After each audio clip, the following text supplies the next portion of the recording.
Which brings me to my final point then. Training for Christ consciousness. I was invited to give a presentation at ITP on Saturday of last week, and I shared with the group an exercise I have myself. And I'm going to call it now Training Wheels for Christ Consciousness. So, on my birthday every year, for the last several years, I have created a document, it's about a 2-page document, where I look at my own health.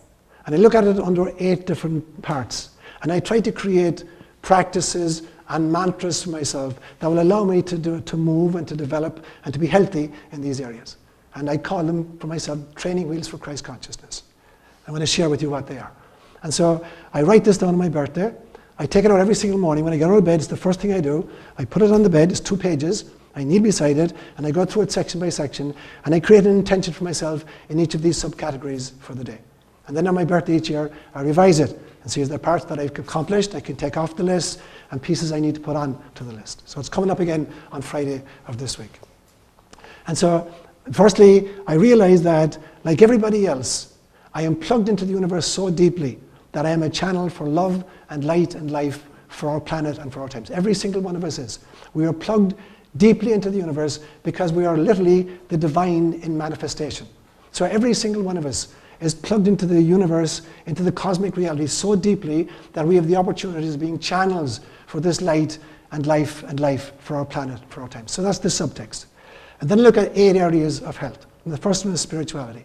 And I said to myself, I want to transcend mere cultural faith and instead embrace faith in the ineffable source. So what does that mean? It means that whenever I come across a teaching, whether it's from the Catholic Church or any other source, I ask myself this question. I say to myself, if I hadn't been born a Catholic, if I'd been born some other faith system, Muslim or Jewish, whatever, and somebody told me this was a teaching, a truth, would I have accepted it? Or am I only accepting it because I was born a Catholic? So is this a cultural artifact, or is it a faith system in the ineffable source? So belief system by belief system, I'm looking at that which I'm being presented, by the mass media or by my training, by my nationality, by my religious affiliation, and I look at the belief systems that have been offered to me, and I ask myself that question. If I weren't Irish, or I weren't a Catholic, or whatever, and somebody told me this, would I still believe it? If I were born into some totally other system, would I still believe that? So what I believe, for instance, if I weren't Catholic, that the Pope is infallible. No. And so do I believe the Pope is infallible? I don't.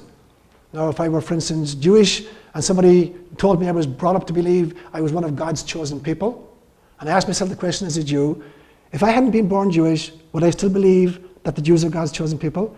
No. Do I believe the Jews are God's chosen people? I don't. And so one by one, I want to look at these spiritual beliefs I've acquired, by osmosis from my culture, and look at them and say, are these coming merely from a cultural tradition or from the ineffable source? So that's what it looks like to practice, I think, in a spiritual health for me. The second area would be intellectual health. And so I want to I'm inviting myself, as I'm inviting you, if you're interested in it, to try to develop an encyclopedic knowledge of the universes and their myriad forms. In other words, to put quality time into thinking and reading and writing and talking and discussing until you manage to create a cosmology for yourself that can adequately contain your unique life experiences, that make ultimate sense to you, so that everything that happens to you can be situated meaningfully inside that framework. So that's what it looks like for me, the training wheels of Christ consciousness at an intellectual level, to begin to put together your own cosmology. The third piece for me is my dream health. I've been recording my dreams since 1978. I believe that dreams are another level of reality, and that we get very important data points in our dream life from those we acquire in our allegedly waking consciousness. So I put a lot of emphasis on my dream life. And I know that when I'm dreaming, I'm in a different state of consciousness. So the very last thing I do before I sleep at night, I say to myself, I am now dissolving my ego. In order to climb aboard my astral body, I want to travel in the astral realms. I want to meet avatars and ascended masters who can heal me and who can teach me. And I want to meet sentient beings who are in distress, whom I can help in the journey. Discombobulated souls or entities who are lost somewhere in the astral planes. I want to be available to help those. And so that's what it looks like for me to look at my dream health. The realization that I'm actually experiencing other states of consciousness, other realities, and having real encounters with real beings, from some of whom I can learn and others of whom I can assist. So that's a third category. A fourth category, I look at my emotional health. And I begin to think, can I develop multi-perspectiving? Can I do some moccasin walking? Can I try to understand a situation from another point of view? And I don't just mean from another human point of view. It's not like I'm having a debate with Joss and I'm trying to figure out what Joss's perspective is. Not just that. But what would it be like to be born a daffodil? What would the experience of incarnation feel like if I were a daffodil? Or what would the experience of incarnation feel like if I were a galaxy? What would that feel like? And to try to feel into that position and experience life from those points of view. Under this emotional element as well, I think about how can I try to identify my own shadow material and work on that, and how can I accept feedback graciously from other people. So that all has to do with my emotional. And I've got a mantra in the middle of that which says, I live in total freedom, without fear, without anger, or without anxiety. I observe my monkey mind, but I neither identify with it nor even indulge it. So I'm trying to create a mantra for myself that allows me to be as healthy as possible at an emotional level. That's a fourth area.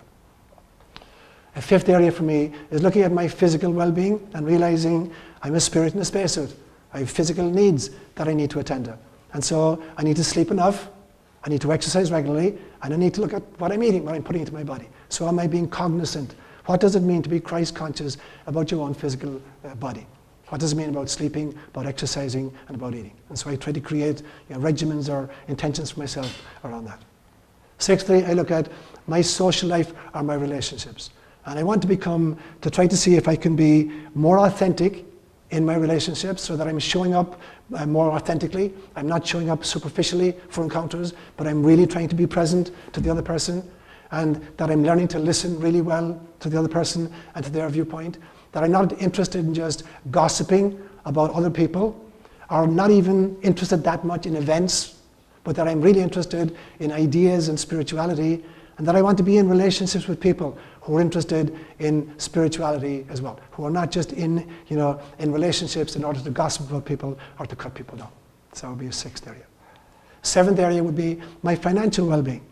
When I hear Christ saying, give us this day our daily bread, I have a realization that every single one of us we need particular resources in order to operate in the world. All of us do. And so I want to make sure that I have the resources to survive and to do what I'm here to do, and that everybody I encounter has their resources, that everybody is welcomed to the banquet of God's largesse. And then I'm helping to create models or thinking that allow all God's creatures to sit down at the table of the Lord. That would be the seventh area. And the final area for me is the health of my own mission. What is my unique purpose this time around as Seán ÓLaoire? What have I come to do on planet Earth? And I know that, like everybody else, the major part of that mission is to try to awaken myself and others to Christ consciousness. And then I have unique gifts and unique problems and unique issues that craft me for a particular part of this journey. So let me finish with a story. There's a great teaching in the Jewish Talmud about something called the Lamed Vav. The Lamed Vav is the notion that at any stage of human history, there are 36 tzaddikim, 36 enlightened beings on the planet at any stage of human history. They may not be in contact with each other, they may not even know of each other's existence, and an individual tzaddik may not even be aware that she is a tzaddik, but she is acting as a conduit, as a source of light for the entire planet. Now I think it's a beautiful teaching. The only thing I disagree with is the number 36. I had a really, really powerful vision years and years ago in which I saw a vision of planet Earth. And the planet was surrounded, like I can only describe it as a lattice of light workers. And what I saw was that for every line of latitude and for every line of longitude where they intersected, and at the two poles, there was a being of light stationed. And when the vision was finished, I sat down, I calculated it, I reckoned there were 64,442 of them. So if you take every line of intersection between a line of latitude and a line of longitude, and you add in the two poles, there are 64,442 light beings stationed around planet Earth. who are acting as a lattice of light workers for the further evolution of the planet. So the invitation I extend to you today and to myself today is, maybe we're not one of the 64,442 light beings, but at least we can try to be mirrors, every single one of us mirrors, so that we can deflect that light onto the planet and onto our times, so that we will choose Homo spiritualis rather than Homo sociopathicus.